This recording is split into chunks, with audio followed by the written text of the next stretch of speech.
சிறப்பு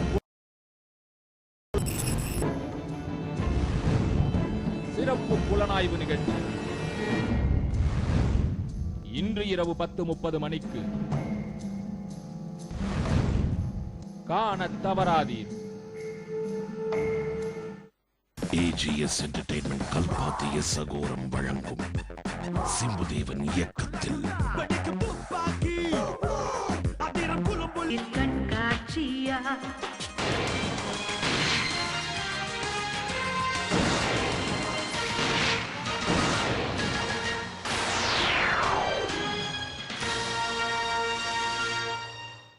வணக்கம் நேயர்களே. ஒரு வணக்கம் இல்லை, இரு வணக்கங்கள் இல்லை, 1000 வணக்கங்கள் உங்களுக்கு. பூத கண்ணாடிக்கு இன்று ஒரு மகிழ்ச்சியான நாள். வெளியில் தெரியாத பல நிகழ்வுகளையும் அதன் பின்னணியில் உள்ள உண்மைகளையும் தோண்டி எடுத்து உங்களுக்காக கொடுத்து வரும் இந்த நிகழ்ச்சி இன்று 100வது படியில் அடியெடுத்து வைக்கிறது. இந்த உயரத்தை, இந்த தொலைவை, இந்த மைல்கல்லை நீங்களின்றி தொட்டிருக்க முடியாது என்பது 100% உண்மை. இந்த நேரத்தில் வான் மழையாக வந்து கொட்டிய வாழ்த்து மழையை உங்களிடம் பகிர்ந்து கொள்வதில் பூத கண்ணாடி பெருமிதம் கொள்கிறது. பூத கண்ணாடி என்ற நிகழ்ச்சி மிகவும் அற்புதமாக இருக்கிறது. இது 100வது அடியை எடுத்து வைப்பது மிகவும் மகிழ்ச்சிக்குரியது. இந்த பூத கண்ணாடி என்ற நிகழ்வு வேறுபாடின்றி பாகுபாடின்றி எல்லா மக்களுக்கும் தொகுத்து வழங்குறது உண்மையிலே ரொம்ப சிறப்பானது. இதனுடைய வளர்ச்சி, இதனுடைய சிறப்பு மேலும் சிறக்க என்னுடைய வாழ்த்துக்கள். 100வது நிகழ்ச்சியாக வரவிருக்கின்ற பூத கண்ணாடி நிகழ்ச்சி மக்களுக்கு குற்றங்களை மட்டும் தெரிவிக்காமல் எல்லா வகையிலும் பல விஷயங்கள் பாமர மக்களும் எல்லா மக்களும் தெரியும் வகையில் ஒரு சிறப்பான நிகழ்ச்சியாக அமைந்தது.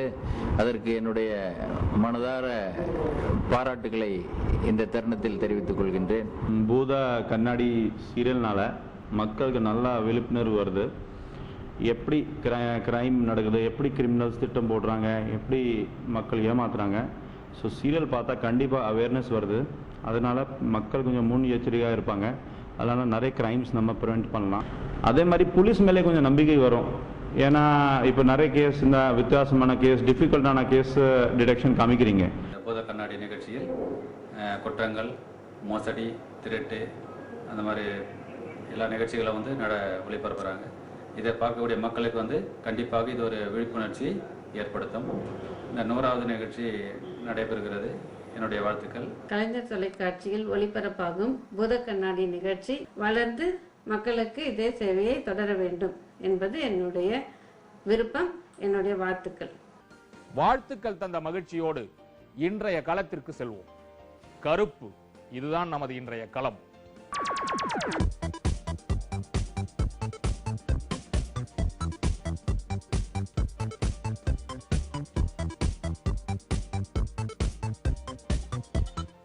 ஒரு குழந்தை பிறக்கிறது. இந்த செய்தியை கேட்பவர்களின் முதல் கேள்வி, அது ஆனா பெண்ணா? அடுத்த கேள்வி என்னவாயிருக்கும் தெரியுமா? குழந்தை கருப்பா சிவப்பா? இன்று நேற்றல்ல, காலம் காலமாக நம் மனிதர்களின் மனங்களில் மறைந்து கிடக்கும் ஆச்சரியம் இது. அப்படி என்ன கருப்பு நிறம் அவர்களுக்கு கவலையை கொடுக்கிறது? கருப்பு நிறம் காம்ப்ளெக்ஸின் அடையாளமாக மாறியிருப்பது ஏன்? கருப்பாய் பிறப்பவர்கள் அழகு குறைந்தவர்களா? காலம் முழுவதும் அவர்கள் தாழ்வு மனப்பான்மையால் தனித்து கிடக்க வேண்டியதுதானா? மனதின் அடியாழத்தில் புதைந்து கிடக்கும் இந்த கலர் பாகுபாட்டை தான் இன்று நமது பூத கண்ணாடி தோண்டி துருவப் போகிறது. பாடம் நடத்துகின்ற ஆசிரியர்கள் கூட கருப்பு நிற குழந்தைகளை அரவணைப்பது கூட கொஞ்சம் குறைவாகத்தான் இருக்கிறது.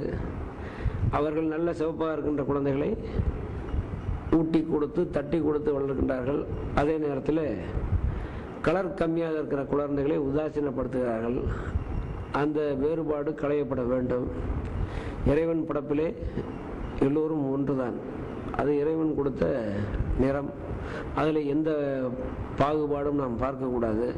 கருப்பு அழகா அல்லது சிவப்பு அழகா என்பதல்ல நமது இன்றைய கேள்வி. கருப்பு அழகில்லையா என்பதுதான் நமது பூத கண்ணாடியின் பார்வை. இந்த கருத்தை தமிழகம் முழுக்க பல்வேறு பகுதிகளில் கேட்டு பல மாவட்ட மனிதர்களின் மனங்களில் புதைந்து கிடக்கும் எண்ணங்களை வெளிக்கொணரத்தான் முதலில் முடிவு செய்திருந்தோம். ஆனால் அனைத்து இடங்களிலும் கருத்து வாக்கெடுப்பு போல போய் எடுப்பதை விட ஒரு பானை சோற்றுக்கு ஒரு சோறு பதம் என ஒரு ஊரை தேர்ந்தெடுக்க தீர்மானித்தோம். அந்த ஊர் நகரத்து வாசனையையும் கிராமத்து மனத்தையும் ஒரு சேர எதிரொலிக்க வேண்டும் என நினைத்து மதுரையை தேர்ந்தெடுத்தோம். முதலில் ஒரு தனியார் பள்ளிக்கு போனோம். பெண்கள் தனியார் பள்ளி அது. நாம் வந்த நோக்கத்தை கேட்டவுடன் அவர்களது ஆர்வம் எகிரியது. நாம் எதிர்பார்த்ததை விட அதிக கருத்துக்கள் அவர்களிடமிருந்து தெரித்து வெளிவந்தன. முதலில் நாம் சிவப்புக்கு ஆதரவான குரல்களை கேட்போம். வெள்ளை தோளும் சிவப்பு தோளும் தான் அழகின் அடையாளம் என்றார்கள் அவர்கள். 1000 தான் இருந்தாலும் வெள்ளை தோல் தான் என காலரை தூக்கி விட்டுக் கொள்கிறார்கள் அந்த வண்ணத்தோலுக்கு உரியவர்கள் சிலர். ஒரு கான்ஃபரன்ஸோ இல்ல குரூப் டிஸ்கஷனோ அட்டென்ட் பண்ணும்போது நம்ம ஃபேரா இருக்கிறதுனால நம்மளுக்கே ஒரு கான்ஃபிடன்ஸ் இருக்கும் நம்ம மேல. அதுவும் இல்லாம நிறைய ஜாப் ஆப்பர்ச்சுனிட்டிஸ் அப்புறம் ஒரு மாடல் அது மாதிரி எல்லாத்துக்கும் செலக்ட் பண்ணும் போதெல்லாம் கலர் காம்ப்ளெக்ஷன் ஒரு ரொம்ப இம்பார்ட்டன்ட் ஃபேக்டர். அது இல்லைன்னா அதுவே ஒரு நம்மளுக்கு மைனஸா இருக்கும். ஃபேரா இருக்கிறதுனால ஜாப்ஸ்க்கும் நம்மளால ஈஸியா அப்ளை பண்ண முடியும். நம்மளுக்கு அந்த கான்ஃபிடன்ஸ் இருக்கும், நம்மளுக்கு அந்த ஜாப் கிடைச்சிரும்ன்ற ஒரு இதுவும் நம்மளுக்கு இருக்கும். நான் ஒயிட்டா இருக்கிறது எனக்கு ஒரு பெரிய பிளஸ்ஸா நினைக்கிறேன். வெள்ளையா இருக்கிறதுக்கு ரொம்பவே பெருமைப்படுறேன். இந்த மாதிரி இப்ப சமுதாயத்துல இந்த மாதிரி வெள்ளையா இருக்கவங்க பர்சனாலிட்டி அவங்களுக்குலாம் கண்டிப்பா முக்கியத்துவம் தர்றாங்க. அது அவங்க கருப்பா இருக்கிறது அவங்களுக்கு பிடிச்சிக்குதுன்னு சொன்னா கண்டிப்பா எங்க மேல பொறாமப்படுறாங்க. அவங்க எங்களால இப்படி இருக்கிற முடியலன்னு பெருமைப்படுறாங்க. இப்ப பேரண்ட்ஸே குழந்தை பெற்றுக்கும் போது என் பிள்ளை கண்டிப்பா வெள்ளையா பறக்கணும்ன்ற ஒரு ஆசை அவங்களுக்கு இருக்கும். அதுக்காண்டி அவங்க பிரெக்னன்சி டைம்லயே அவங்க குங்குமப்பூ அதெல்லாம் சாப்பிட்டுட்டு இது பண்றாங்க. அதனால வெள்ளை தான் பெஸ்ட் என்னை பொறுத்த வரையும். மைக்கேல் ஜாக்சன் அவரோட கருப்பான கலரை ரொம்ப தாழ்வா கருதி தான் அவ்வளோ எக்ஸ்பென்ஸ் பண்ணி பிளாஸ்டிக் சர்ஜரி பண்ணி அவரோட நிறத்தை மாற்றி அவர் வெள்ளையா காமிச்சுக்கிட்டாரு. அதுக்கப்புறம் அவரோட வெள்ளை நிறத்தினால அவரோட வெற்றிகள் நிறையா ஆட் ஆச்சு. இப்போ இவங்களுக்கெல்லாம் வேர்ல்ட் ஃபேமஸ் ஆகிறதுக்கு நிறைய வெற்றி அடையிறதுக்குலாம் அவங்களோட பிளாக்கான நிறமே அவங்களுக்கு நிறைய தடையா வரும். எங்களுக்குன்னா நிறைய சான்ஸ் வரும். இப்போ பாருங்க, நீங்க வேர்ல்ட் ஃபேமஸ் ஆன ஐஸ்வர்யா ராய் அவங்கெல்லாம் கருப்பா இருந்தாங்கன்னா அவங்களுக்கெல்லாம் மிஸ் வேர்ல்ட் எல்லாம் கிடைச்சிருக்கு. ஃபர்ஸ்ட் முக்கியத்துவமே நிறத்துக்கு தான் கொடுப்பாங்க. எங்களை பார்த்தாலே அவங்க பொறாமப்படுவாங்க. இவ்வளோ ஒயிட்டா இருக்காங்களே, நம்மளுக்கு இந்த கலர் வரலேன்னு பொறாம அவங்களுக்குள்ள கண்டிப்பா இருக்கும். எங்க வெள்ளையவங்களை பார்த்தாலே பொறாம கண்டிப்பா அவங்களுக்கு இருக்கும். இருக்கிறவங்க நேச்சுரலாவே அழகுதான். கருப்பா இருக்கிறவங்க நிறைய பியூட்டி பார்லர்ஸ் அப்புறம் மேக்கப் இதுக்காக செலவு பண்ண அவங்களுக்கு டைம் பத்தல. அந்த மாதிரி அவங்க பண்ணிட்டு ரொம்ப நேச்சுரலா இல்லாம ரொம்ப ஆர்டிபிஷியலா பண்ணிட்டு எல்லாம் பண்றாங்க. அது ஒரு மைனஸ்ன்னு எடுத்துக்க முடியாது. கலரா இருக்கிறது ஒரு பிளஸ்ன்னு எடுத்துக்கலாம். ஒயிட்டா இருந்தாலும் சார் கியூட்டா இருக்கும். கருப்பா இருந்தா எல்லாருக்கும் அந்த அட்ராக்ஷன் வந்துடாது. யார் எல்லாருக்குமே ஒரு பொண்ணு பார்க்க போறாங்கன்னா பொண்ணு என்ன சொல்லுவாங்க, பொண்ணு நல்லா இருக்கு ஆனா கொஞ்சம் கருப்பு, அது ஒரு சின்ன பிளாக் மார்க்கா தானே சொல்றாங்க. இதே லட்சணமா அழகா இருக்கு, அழகுனாலே ஒயிட் தான், அதுல அந்த கருப்பு வரவே வராது. அவங்கள அசிங்கமா இருக்கும். அவங்களுக்கு மேபி இந்த ஒரு இன்ஃபீரியாரிட்டி காம்ப்ளெக்ஸ் இருக்கு. அதனால எங்களை கர்ஸ் பண்ணி பேசுறாங்க. எங்களோட பாயிண்ட் ஆஃப் வியூல ஒயிட் அழகுதான். அவங்க வெள்ளையா இருக்கவங்க தான் கான்ஃபிடன்ஸ் அதிகமாக இருக்கும், செல்ஃப் கான்ஃபிடன்ஸ். எங்களுக்கு தான் ஃபர்ஸ்ட் ப்ரிஃபரன்ஸ் இருக்கும்.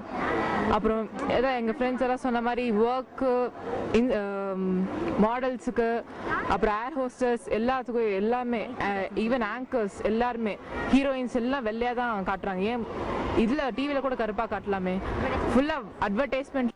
மதுரை பள்ளியில் கருப்பு தோலுக்கு வக்காலத்து வாங்கியோரின் குரல்களை சற்று நேரம் கழித்து கேட்கலாம். இப்போது இன்னும் எங்கெங்கு இந்த நிறப்பாகுபாடு இருக்கிறது என்ற யதார்த்தத்தை பார்க்கலாம். ரிசப்ஷனிஸ்ட் எனப்படும் வரவேற்புரையாளர் பணி. இந்த இருக்கையில் இருப்பவர்களில் 99% பேர் சிவப்பு தோலுக்கு சொந்தக்காரர்கள். பட்டப்படிப்பில் 90% மதிப்பெண் வாங்கிய கருப்பு பெண்ணை விட 50% மதிப்பெண் பெற்ற வெள்ளை தோல் பெண்ணைத்தான் வரவேற்பாளினியாக்க எல்லா நிறுவனங்களும் விரும்புகின்றன. இந்த நியதிக்கு ஒரு சில நிறுவனங்கள் வேண்டுமானால் விதிவிலக்காக இருக்கலாம். நமது கவலை இந்த இடத்தில் பெரும்பான்மையாளர்கள் மீது பாய்கிறது. இருந்தும் கருப்பா இருக்கனால எங்களை மாதிரி பெண்களை எடுக்கிறது கிடையாது. அதனால எங்களுக்கு என்னதான் திறமை இருந்தாலும் நாங்களாம் நினைச்சுக்குவோம் அப்படி நம்மளை எடுக்க போறது கிடையாது. அதனால எங்களோட எதிர்காலம் ஒரு கேள்விக்குறி ஆயிருது. என்ன திறமை இருந்தாலும் எங்களை அந்த மாதிரி எடுக்கிறது கிடையாது. ஆனா அவங்க அழகா இருக்கனால வெள்ளையா இருக்கனால அவங்களுக்கு ஈஸியா அந்த வாய்ப்பு எல்லாம் வருது. அது அவங்க குறைக்கணும். என்னதான் கருப்பா இருந்தாலும் கலரா இருந்தாலும் திறமையை வச்சு அவங்க வேலையில செலக்ட் பண்ணணும். ஒருத்தவங்களோட பர்சனாலிட்டியை வச்சு பார்க்காம அவங்களோட அறிவு அவங்களோட கேப்பபிலிட்டியை வச்சு பார்த்து வேலைக்கெல்லாம் செலக்ட் பண்ணாங்கன்னா எல்லாராலையும் சாதிக்க முடியும் சார், எல்லா துறையிலையுமே. அடுத்து ஏர் ஹோஸ்டஸ் எனப்படும் விமான பணிப்பெண்கள் பணி. இந்த பணியிலும் வெள்ளை தோலுக்குத்தான் முன்னுரிமை. மூக்கும் மொழியும் சற்றே குறைந்திருந்தால் கூட பரவாயில்லை, கலர் தான் முக்கியம் என கருதி இந்த பணிக்கு பெண்களை தேர்வு செய்யும் விமான நிறுவனங்கள் தான் அதிகம். ரிசப்ஷனிஸ்ட், ஏர் ஹோஸ்டஸ் என்பதில் மட்டுமல்ல, BPO மென்பொருள் நிறுவனங்கள் போன்ற பல அலுவலகங்களிலும் இதுதான் நிலைமை. வெள்ளைத்தோல் என்றாலே அது ஒரு கூடுதல் குவாலிஃபிகேஷன். ஏர் ஹோஸ்டஸ்க்குலாம் வந்து ஒயிட்டா இருக்கவங்களே எடுக்கிறாங்க, கருப்பா இருக்கவங்கள ஒதுக்குறாங்க. நான் வந்து ஒரு தமிழ் பெண்ணாவும் ஒரு கருப்பான பெண்ணா இருக்கிறதுக்கு ரொம்ப பெருமைப்படுறேன். எனக்கு ஏர் ஹோஸ்டஸோ அது மாதிரி வந்து ஃபாரின்ல கிடைக்கிற வேலை எனக்கு தேவையே கிடையாது. என்னோட தமிழ்நாட்டில் என்னால எவ்வளவு வேலை செய்ய முடியுமோ அதுக்கேற்ற சம்பளம் எனக்கு கொடுத்தா போதும். நான் கருப்பா இருக்கிறதா ரொம்ப பெருமைப்படுறேன். ஏன்னா மதுரையை அழிக்கிற அளவுக்கு வலிமை கொண்ட அந்த கண்ணகியே கருப்பா தான் இருந்தாங்க. ஸோ நான் கருப்பா இருக்கலாம் ரொம்ப பெருமைப்படுறேன். எனக்கு இன்ஃபீரியாரிட்டி காம்ப்ளெக்ஸ் எதுவுமே கிடையாது. ஒரு குழந்தை ஓடி வருகிறது அம்மாவிடம், கண்களில் கண்ணீர். அம்மா அம்மா, என்னை பள்ளியின் நடன நிகழ்ச்சியிலிருந்து என்னை நீக்கி விட்டார்கள் என்கிறது அந்த குழந்தை. அப்படியா என பதறி போய் ஏம்மா என அந்த தாய் விசாரிக்க, நான் கருப்பா இருப்பதால் தாமா என அந்த குழந்தை சொல்ல, இது நடந்திருக்கிறது, இப்போதும் நடக்கிறது என உங்களுக்கு எடுத்துச் சொல்வதில் வேதனை கொள்கிறது நமது பூத கண்ணாடி. மிஸ் வேர்ல்ட், மிஸ் யூனிவர்ஸ் போன்ற சர்வதேச அழகி போட்டிகளில் எல்லாம் கருப்பு பெண்கள் பட்டம் வெல்லும் போது மிஸ் இந்தியா, மிஸ் சென்னை போன்ற நம்மூர் போட்டிகளில் கருப்பு தோல் பெண்கள் மகுடம் சூட்டப்படாதது ஏன்? கேட்க தோன்றுகிறது இல்லையா? நிறவெறி பிரபலமான மேலை நாடுகளில் கூட கருப்பழகிகள் வெற்றி பெறும் போது சமத்துவத்திற்கும் சகோதரத்துவத்திற்கும் பெயர் பெற்ற நம் நாட்டில் அழகிகளுக்கான மேடைகளில் கருப்பு தோல் கௌரவிக்கப்படாதது ஏன்? அங்கு நிறவெறி என்றால் இங்கு நிறப்பாகுபாடா? சொல்லுங்கள். சற்றே ஆண்களையும் தொட்டு பார்ப்போமா? ஒரு வீதியில் 4-5 கல்லூரி மாணவர்கள், அதில் ஒருவர் மட்டும் கருப்பு தோல்காரர். அவர்களது கையில் சிகரெட், வாயில் அரட்டை. அந்த நேரமாக பார்த்து அவர்களை கடந்து போகிறார்கள் இளம்பெண்கள் சிலர். அவர்கள் யாரையும் பார்க்கவில்லை, தாம் பாட்டுக்கு போய்கொண்டுதான் இருக்கிறார்கள். ஆனால் அதற்குள் இந்த கல்லூரி நண்பர்களுக்குள் பெரும் போட்டா போட்டி. வேறென்ன, அந்த பெண்களை கவருவது யார் என்பதில்தான். அப்போது அதில் ஒரு வெள்ளை தோல்காரர் கூறுகிறார். என்ன கூறுகிறார் தெரியுமா? அந்த பெண்கள் யாரை பார்க்கிறார்களோ இல்லையோ, நிச்சயமாக நம்ம கருப்பனை பார்க்க போவதில்லை என்று. எப்படி இருக்கிறது இந்த நிஜக்கதை? உயிருக்கு உயிரான நண்பனை யாரோ சில பெண்களுக்காக இப்படி நிறத்தை வைத்து சிறுமைப்படுத்தலாமா? அந்த கருப்பு நண்பருக்கு எப்படி இருக்கும்? வேடிக்கை என்றாலும் வாடிக்கை என்றாலும் இது சரியா சொல்லுங்கள். கருப்பு என்றால் இலக்காரம் என்பதற்கான பட்டியல் இத்தோடு முடிந்து விடுமா என்ன? காற்று புகாத இடத்திலெல்லாம் புகுந்து கிடக்கும் இந்த கருப்பு கலர் பாகுபாடு நம் ஊரில் பின்னி பரவி கிடக்காத இடமே இல்லை. எஞ்சி அந்த அம்சங்களையும் எதில் இருக்கிறது அழகு என்பதனையும் ஒரு இடைவேளைக்கு பிறகு பார்க்கலாம் நேயர்களே. சற்று நேரம் காத்திருங்கள். அம்மாச்சி, இந்த ஞாபகம் இருக்கா?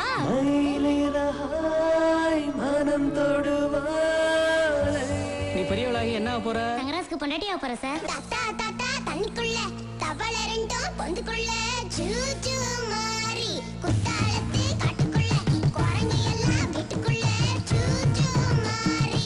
என்னமா வேணும் உனக்கு? தங்கராஜ் வேணும்.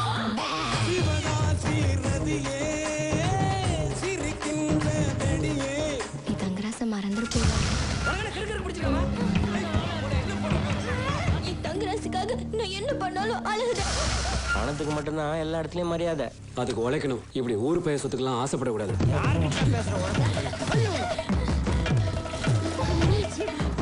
தங்கராஜ என்னால மட்டும்தான் நல்லா பாத்துக்க முடியும்.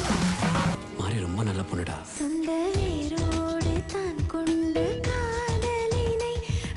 நாளை மாலை 4 மணிக்கு ஸ்ரீகாந்த், பார்வதி நடித்த விவல் சோப்பன் ஷாம்பு, விவல் பளிச்சின்னு ஒரு மாற்றம் வழங்கும் பூ திரைப்படம் நமது கலைஞர் தொலைக்காட்சியில் இணைந்து வழங்குவோர் ஜோஸ்கோ ஜுவலர்ஸ் கோயம்புத்தூர் மற்றும் எஸ் பிக்சர்ஸின் ஆனந்தபுரத்து வீடு.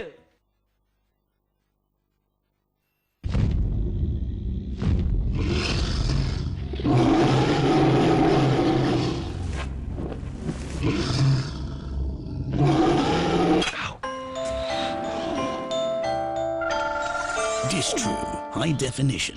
Don't just see it, be in it. Hey, annual picnic எங்க போலாம்? ஜூ வேண்டா, கொரில்லாஸ் தோ பாரு. சுப்பு, எனக்கு ஒரு ஐடியா. சுமார் சுச்சி. ஏய், தூதியா. Fresh air. Cool breeze.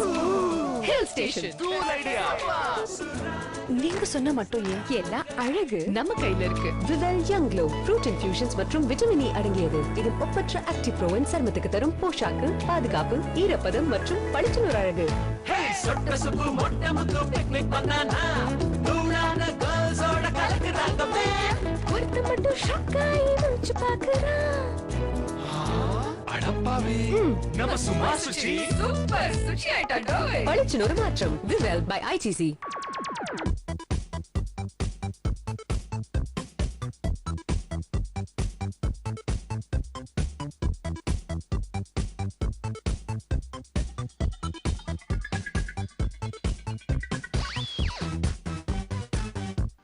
பூத கண்ணாடிக்கு மீண்டும் உங்களை வரவேற்கிறோம் நேயர்களே. கருப்புக்கு ஏன் 2ஆம் இடம் என்பதனை பற்றிய ஒரு உளவியல் புலனாய்வு பார்வை இது. மேட்ரிமோனியல் எனப்படும் கல்யாண விளம்பரங்களிலேயே சிவப்பான பெண் வேண்டும் என்பது போய் இப்போது வெள்ளை நிற மாப்பிள்ளை வேண்டும் என்று கூட சொல்லப்படுகிறது. நான் பொண்ணு பார்க்க வர்றப்ப பார்த்தீங்கன்னா அவங்க நல்லா கலராக இருப்பாங்க. அவங்களோட லிட்டில் காம்ப்ளெக்ஸ் என்னோடது கொஞ்சம் கம்மி தான். ஆனால் அது ஒரு டிஸ்கஷன் இருந்தது, பொண்ணு எடுக்கலாமா வேண்டாமான்னு. அதுக்கப்புறம் நெக்ஸ்ட் கான்செப்ட் என்னன்னு பார்த்தீங்கன்னா படிப்பு வேலை அதெல்லாம் இருக்கிறப்ப எங்களுடைய கலர்லாம் வந்து அடிபட்டு போச்சு. பிகாஸ் குவாலிஃபிகேஷன் இருக்குது, நல்ல வேலை இருக்குது, பின்னாடி சமாளிக்கக்கூடிய திறமை இருக்குது. அதெல்லாம் பார்க்குறப்ப கலர் வந்து ஒரு மேஜர் ப்ராப்ளமா தெரியாதனால எங்களுடைய மேரேஜ் வந்து நல்லா ஸ்மூத்தா முடிஞ்சது. அவ்வளவு ஏன், பெண் வெள்ளை நிறம் என்றால் 10 பவுன் கூட வரதட்சணையை குறைத்து வாங்கிக் கொள்ள தயாராக இருக்கும் மாப்பிள்ளை வீட்டுக்காரர்கள் கூட இருக்கிறார்கள் என்றால் பார்த்து கொள்ளுங்கள். சிறப்பா தான் நாங்க பாக்குறோம். போரிக்கு போரி பிள்ளைகளுக்கு அழகா சொத்து சுகம் இல்லைனாலும் எங்களுக்கு சிகப்பா நல்லா வேணும். பிள்ளைகளுக்கு வேணும், வரதட்சணை வேணாம், இந்த பொண்ணு மட்டும் நல்லா இருந்தா போதும் அப்படின்றாங்கல்ல. அதான் அப்படி. இப்ப வந்து யார் எங்க இருந்து மேரேஜ் ப்ரொபோசல் அனுப்பிச்சாலுமே வந்து கலர் காம்ப்ளெக்ஷன் ஃபேரா, பொண்ணு ஃபேரா இருக்காங்களா அப்படின்றதான் எல்லாருமே பாக்குறாங்க. அதுவும் இப்ப மோஸ்டா எல்லாருமே லவ் மேரேஜ் தான் பண்றாங்க. லவ் மேரேஜ் பண்ணா எந்த பையனாவது கருப்பான பொண்ணை தேடி கண்டுபிடிப்பானா? வெள்ளையா இருக்க பொண்ணுங்க தான் கரெக்டா பாப்பானுங்க. கருப்பா இருக்கிறவங்க சூட் ஆவாங்க. ஆனா எல்லாருமே ஆசைப்படுறது என்ன, வெள்ளை பொண்ணுங்களை தான் பார்த்தாங்கன்னா ஒரு பொண்ணு கருப்பான ஒரு பொண்ணு நிக்குது, வெள்ளையா ஒரு பொண்ணு நிக்குது. ஒரு 4 பசங்க நின்னாங்கன்னா யார பாப்பாங்க? வெள்ளையா இருக்கிற பொண்ணை தானே பாப்பாங்க. திருமண சந்தையில் சிவப்பு தோல் எப்படி முக்கிய இடம் வகிக்கிறது என்பதற்கு எத்தனையோ உதாரணங்கள் உள்ளன. அக்காவை பெண் பார்க்க வந்த இடத்தில் கருப்பு அக்கா வேண்டாம், சிவப்பு தங்கையை கொடுங்கள் என கேட்ட விவசாய கெட்ட மாப்பிள்ளை வீட்டார் எத்தனை பேர் இருக்கிறார்கள் என்பது உங்களுக்கே தெரிந்திருக்கும். சமுதாயத்துல வந்து கருப்பா இருக்கிறதுனால எத்தனையோ அவலங்கள்லாம் நிகழுது. வரதட்சணை பிரச்சனை அது பெரும் பிரச்சனை நம்ம என்ன சமுதாயத்தில் யோசிச்சுட்டு இருக்கோம். கருப்புனால வந்து எத்தனையோ விவாகரத்துலாம் நடந்திருக்கு. குழந்தை பிறந்த உடனே வந்து ஒரு பார்க்கக்கூடிய கணவன் வந்து அந்த குழந்தை கருப்பா இருந்தா உடனே வந்து மனைவி மேல ஒரு அன்பு போயிடுது. அந்த குடும்ப வாழ்க்கையே ஒரு பிரச்சனைக்குரிய வாழ்க்கை ஆயிடுது. சுண்டி விட்டால் ரத்தம் வரும் நிறம் பெண்ணுக்கு என்று கூறுவார்கள் பலர். தொட்டாலே ஒட்டிக்கொள்ளும் கருப்பு என்பார்கள் அதே ஆட்கள். சுண்டினாலே ரத்தம் கொட்டும் மேனியை விட தொட்டால் ஒட்டிக்கொள்ளும் கலரை கொண்டவர் எவ்வளவோ பரவாயில்லை என நம்மில் எத்தனை பேர் சிந்தனை செய்து பார்த்திருப்பார்கள். வீட்டுக்காரர் வந்து ரொம்ப கருப்பு தான். எனக்கு எனக்கு எனக்கு பிடிச்சி நான் அவரை கட்டினேன். ஆனால் எங்கள் வீட்டில் எங்கள் அம்மா அப்பா ஒத்துக்க மாட்டேட்டாங்க. அவர் கருப்பாக இருக்காரு வேண்டாம் அப்படின்னு சொல்லி ஒத்துக்கிட்டாங்க. நான் ரொம்ப பிடிவாதம் பண்ணி அவரை தான் கட்டணும்னு நான் கட்டினேன். நான் இத்தனை வருஷம் கழிச்சு ஒரு பெருமைப்படுறாங்க. உண்மையிலே நீ வேணான்னு சொன்னாங்க, வேணான்னு சொன்னோம், நீ கட்டிக்கிட்ட, உண்மையிலே இவரை மாதிரி கிடைச்சதுக்கு நாங்கள் கொடுத்து வச்சுருக்கோம் சொல்லி எங்கள் அப்பா ரொம்ப பெருமைப்படுறாங்க. இப்போ எங்கள் வீட்டுக்காரை கேட்காம அவங்க எந்த ஒரு முடிவுமே எடுக்க மாட்டாங்க. எங்கள் கூட பிறந்தவங்க 3 பேர் இருக்காங்க. என்னாலும் எங்கள் வீட்டுக்கார மகன் மாதிரி நடத்துகிறாங்க. அவர் கருப்பு தான் ஃபஸ்ட்டு வேணான்னு சொன்னவங்க இப்போ வந்து அவங்க ரொம்ப உயர்த்தி பேசுகிறாங்க எங்கள் வீட்டுக்காரவங்க. நான் என்ன கேட்டுக்கிறேன் அப்படின்னா, ரொம்ப வயசானவங்க ஒரு 50 வயசுக்கு முன்னாடி இருக்கிறவங்க யாருமே தயவு செஞ்சு பொண்ணு பார்க்க போகும்போதோ இல்லை பையன் பார்க்க போகும்போதோ கலரை ஒரு முன்னிறுத்தி பொண்ணு பார்க்க வேண்டாங்கிறது தான் என்னுடைய வேண்டுகோள் சார். அது ஏன்னா ஒரு 70 வயசுல இருந்து ஒரு 50 வயசு வரைக்கும் இருக்கிற எல்லா பெரியவங்களும் கலருக்கு முக்கியத்துவம் கொடுத்து தான் பொண்ணு பார்க்குறாங்க. அது வேண்டாம் அப்படின்றது தான் சார் நான் உங்களுக்கு சொல்ற ஒரு வேண்டுகோள். கருப்பு கதாநாயகர்கள் வெற்றி கொடி நாட்டிய அளவுக்கு கருப்பு நாயகிகளால் திரைப்படத்துறையில் நாட்டியம் ஆட முடியவில்லை என்பதுதான் வேதனை. இதற்கு திரைப்படத்துறையினர் மட்டும் காரணம் அல்ல. நாயகிகள் என்றால் சிவப்பாகத்தான் இருக்க வேண்டும் என நினைக்கும் நம் மக்களின் மனப்பான்மையே முழுமுதற் காரணம் என்பதை மறுக்க முடியுமா? மதுரை பள்ளியில் கருப்பு தோலுக்கு வக்காலத்து வாங்கியோரின் குரல்களை பிற்பாடு பார்க்கலாம் என்று முன்பு கூறியிருந்தேனே, நினைவிருக்கிறதா?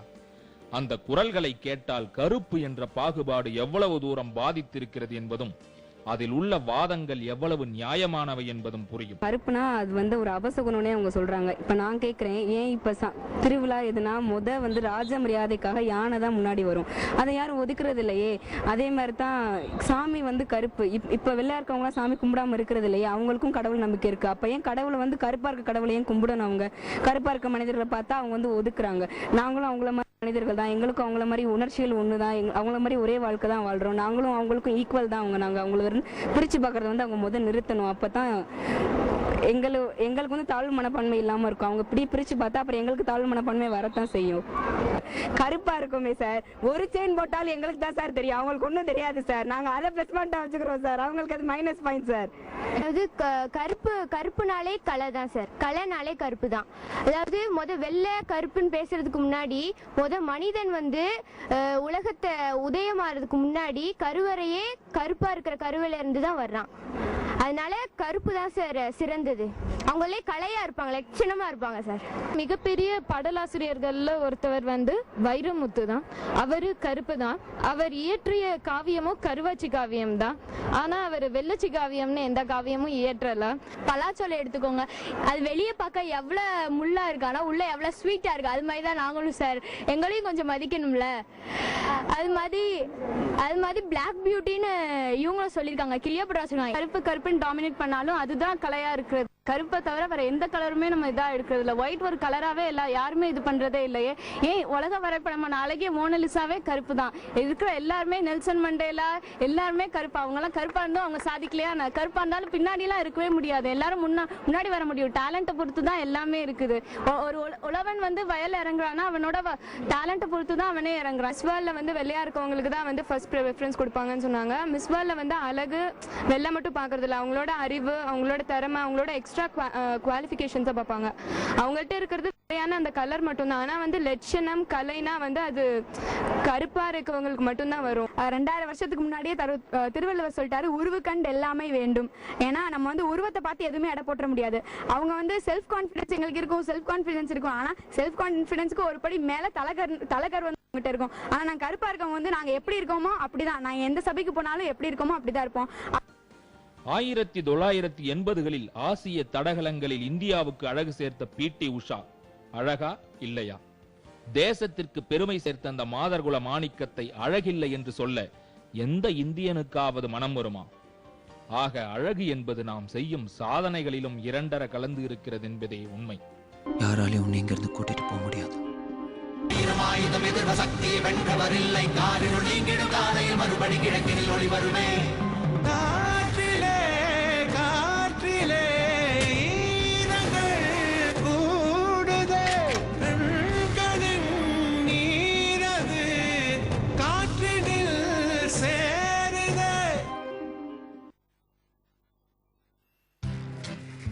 Mummy English book, Maths book. அப்புறம் கிராமர், சோஷியல் ஸ்டடீஸ் புக். இப்போது விவல் சோப்புடன் ஒரு கிளாஸ்மேட் நோட் புக் முற்றிலும் இலவசம். இப்போ ஃபர்ஸ்ட் ரேங்க் நிச்சயம் தானே? இது என்னோட ஃபேமிலி. பூவி, ஐயோ மழை, துணி.